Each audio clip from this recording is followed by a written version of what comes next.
Good morning. Welcome to Viking Preparedness. I am Pastor Joe Fox, sitting here with a cup of Black Rifle coffee.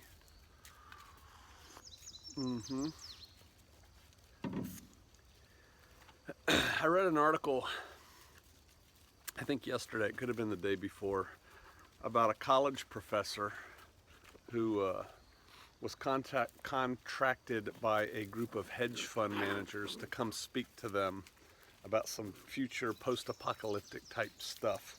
And their one main question that they asked him was fascinating. We're going to talk about that. But first, cue the intro.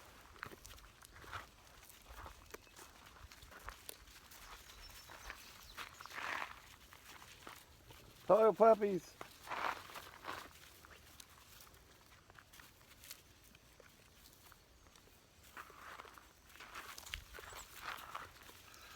They're getting more rambunctious. Big boy went to his new home yesterday. Well, he's on his way. His new owner drove out here from Massachusetts, and we had a nice visit with him and picked up the puppy. We had a little chat, turned around and left. Man, you can't really walk because they're underfoot. I mean, look at this. You don't want to step on one. Look out, dogs.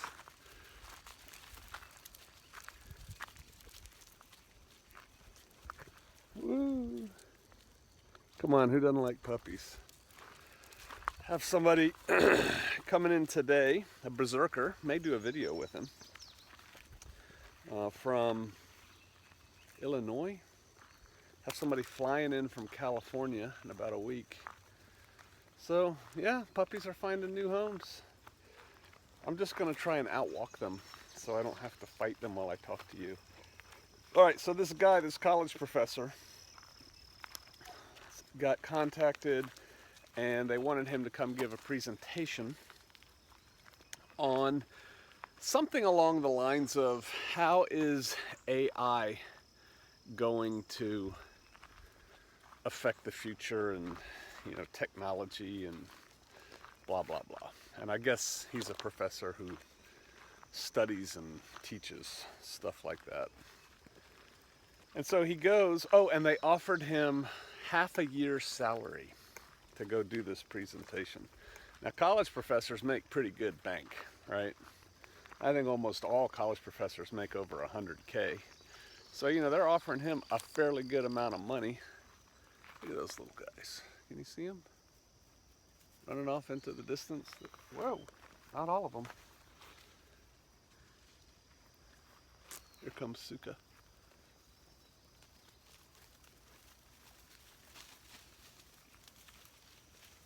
Sorry, I get puppy-natized. All right, let's get back to it.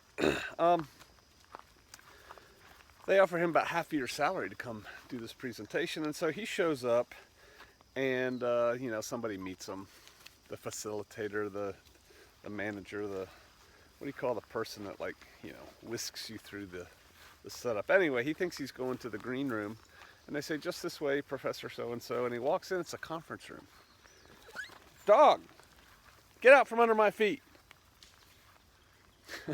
And so it's hard to walk and talk and watch for puppies and drink coffee all at the same time. Clearly it's a task for a stronger man. Where were we? So he's being led to what he thinks is the green room, and instead they take him into a conference room, and only like 5 or 6 guys are there. He was expecting, you know, a pretty big crowd, 100 people or something, if they're paying him that much money.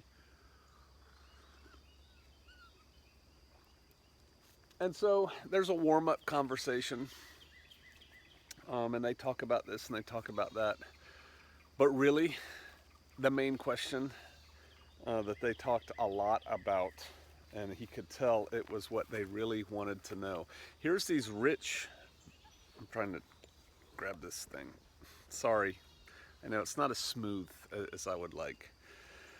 Here's these very rich men, hedge fund managers, and they were all, you know, they asked him, where's the best place to survive what's coming? They, you know, what do we need to store, that kind of thing. So I guess this professor, I should probably look into him some more, because I was actually thinking, why did they hire him and not me? Yeah, I'll go do that for, you know, 70K. Um, but all these guys were building their underground bug out complexes, right? Not a little shelter, not a little room, not a little root cellar. Oh heck no! You know, they bought the land and were building these things. And the main question they wanted to know was, how do I, rich man, ensure the loyalty of my security staff and keep them from having a mutiny and overthrowing me, the rich man who's provided all this stuff and hired them. And they talked about, like, they had ideas like only the wealthy man would have the combination to the room that had all the food, and all these like whacked out ideas. And cutting to the chase with the professor, but not with me, his suggestion was that he befriend his security crew now. And then, you know, I don't know if he actually said this or not. It sounded like some virtue signaling to me. And that, in fact, they should run their corporations and their lives with the idea in mind that you want to befriend as many people as you can. La la la la la. You know, whatever, dude. But he was like, yeah, you got to befriend your security crew now. You want my answer? See, they wouldn't have liked my answer, which is probably why they wouldn't pay me 60, 70K to come talk to them.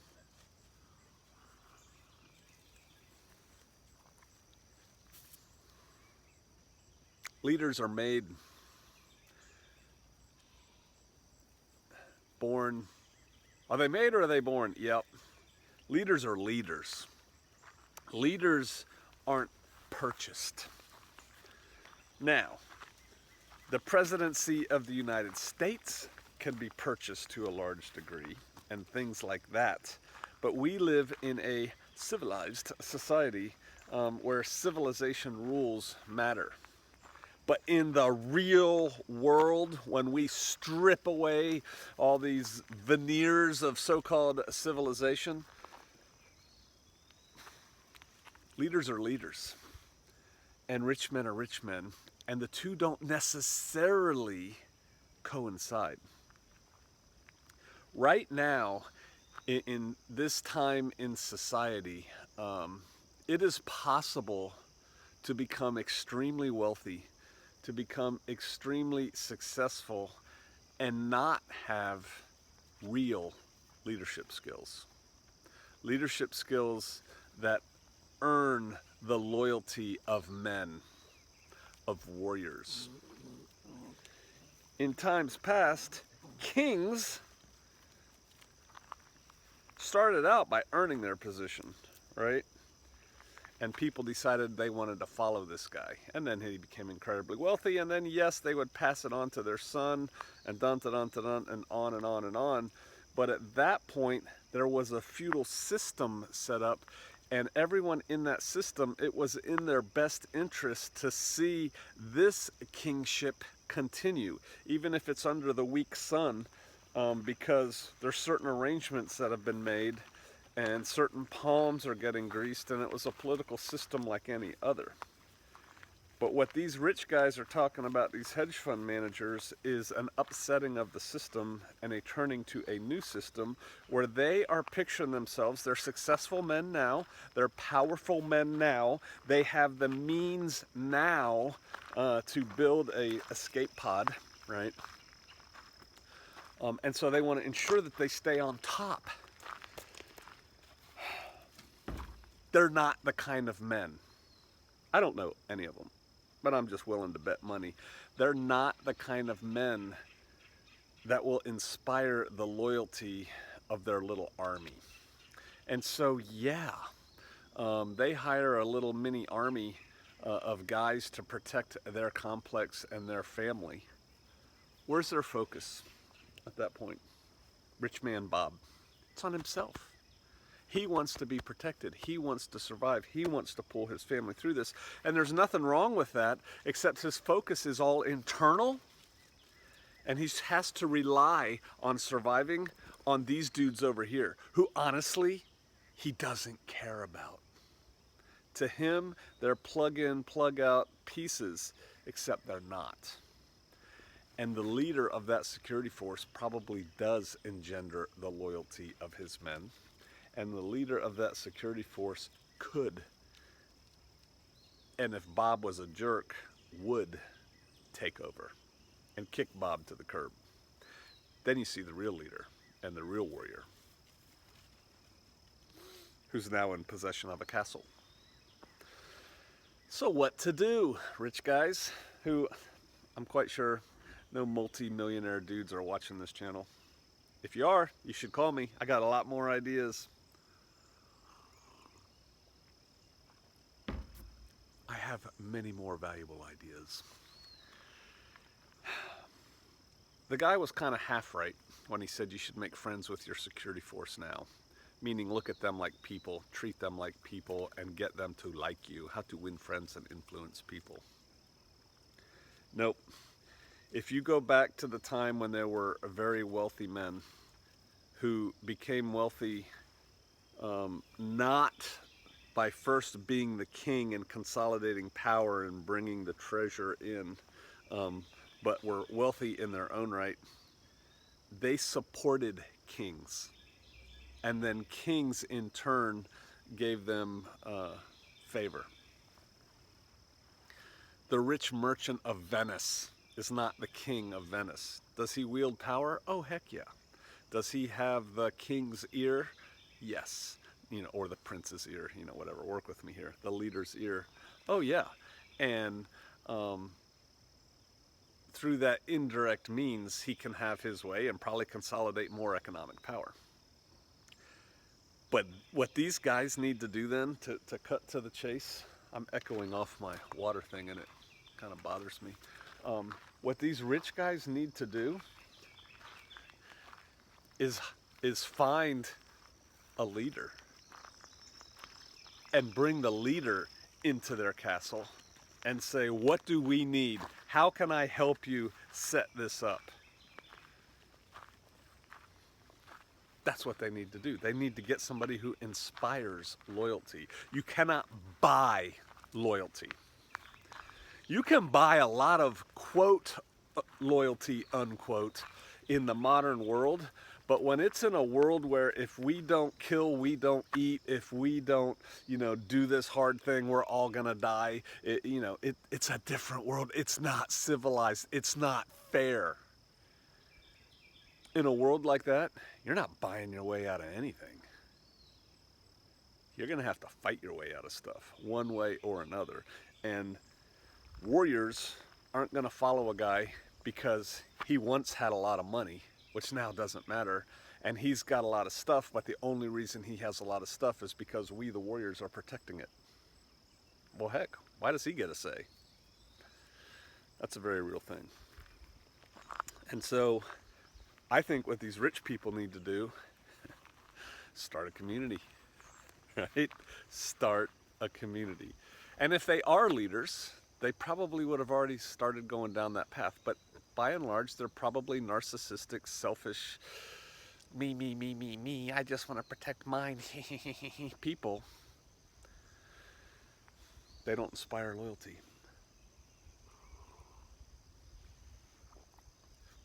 Can you buy a mercenary force? You can. But you have to have something over them to keep them from mutinying. And Mr. Rich Guy, you're not going to have that. So my suggestion is for these rich guys to find a leader and throw their support behind that leader, a natural leader. Yeah, and we could go into a discussion on natural and made and blah, blah, blah, but I mean a real leader who thinks like you do, who wants to pull through this thing and dun-da-dun-da-dun-da-dun, set that up. And then, as the rich man, be the power behind the throne. That's how he can ensure his survivability. He did get rich because he used his brain for things, right? I'm assuming. I mean, I'm assuming most of these guys aren't trust fund babies. And so they've got something there.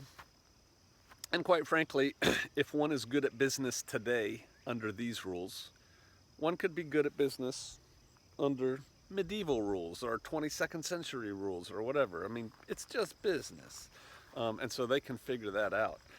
But when it goes to the time of the swords and the long knives, they're going to need to have a ruler over them. They're just not going to be able to do it. They wouldn't want to hear that, because today they buy what they want. Because today money rules. Greenbacks rule. Greenback's not even good toilet paper when there's nothing to buy.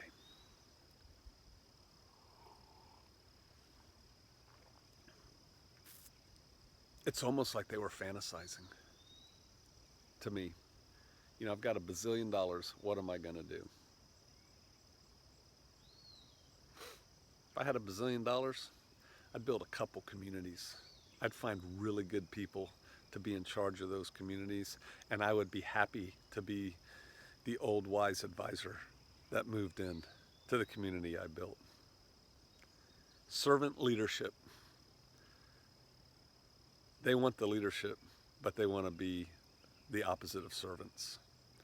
Just talked about that yesterday in the sermon, which should be up in a day or two. We have a tough world coming. There's a lot of people that are going to be in for shockers. We were talking about that the other day, and then I'll finish up because we're going long. It's going to take a lot of people a lifetime to adjust to the new normal, which is how things are, how they become, versus how you want them to be or how they were.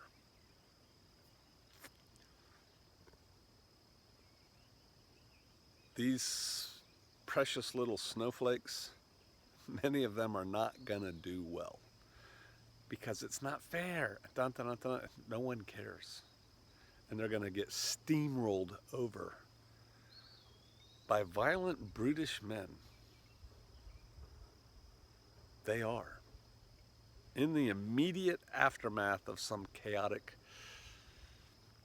thing. The ones who survive will do well. You know, they'll have a steep learning curve, but once they learn, they'll be dangerous. And I guess we're segueing a little bit. We're, what are we, bird walking? What's the TJ call that? Chaos ensues. Electricity goes out. It's not coming back on. The people do what they always do. If you're in cities, built up areas with lots of people, they go crazy, man, and they get new shoes and new TVs. I got me some Air Jordans or whatever's popular now.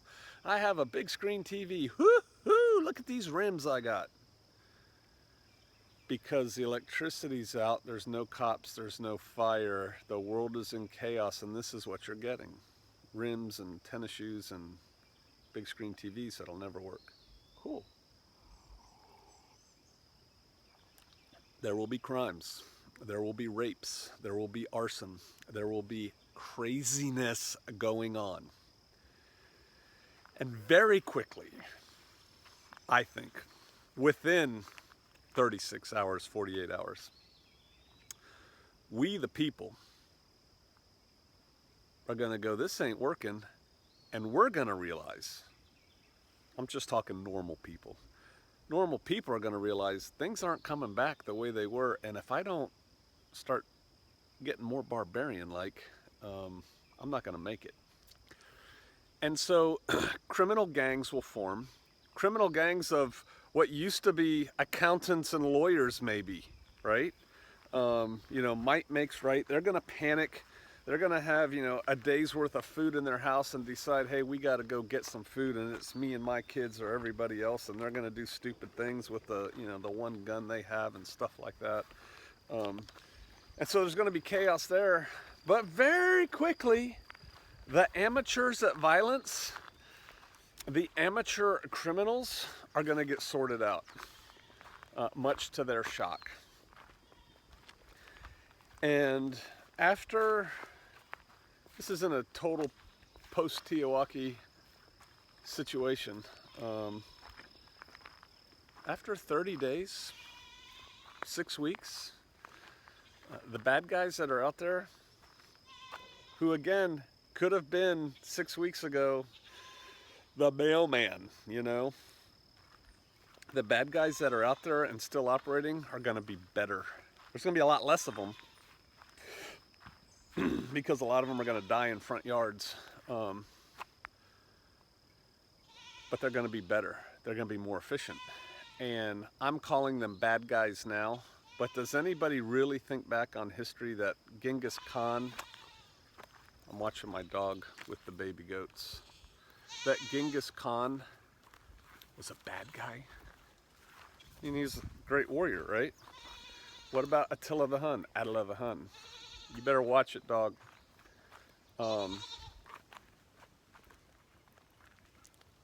Was he a bad guy? He conquered a big chunk of the world. He wasn't very nice. The world wasn't very nice at that point. The new reality, right? When the Huns showed up in town, there was a new reality. I did some studying on Attila the Hun, who was a very wealthy man, because he was in charge of the entire Hun Empire for a while, and they were screaming across Eastern and Southern Europe and just taking everything. He had a bunch of sub-warlords, right? I mean, come on, when you have an army of 750,000 men, plus women and children, mounted on horseback, you can't control that yourself, right? So he had a bunch of the equivalent of lesser generals and colonels and blah, blah, blah. How did he keep them loyal? Success. You know, Attila was the wealthiest man in that part of the world. Elon Musk. His lieutenants, let's just call them his lieutenants, you know, his next tier down of guys, were warrior chieftains in their own right, and they were decked out in the finery of the world, you know, the silks, the gold, the pearls, the jewels. They were fine looking. They had a lot of bling, because, you know, Attila didn't start out as anybody. He just started consolidating power amongst the Hunnic tribes, and then he moved on, and then, you know, he became big and powerful. But he started out as a fairly normal guy. Fairly, give me that.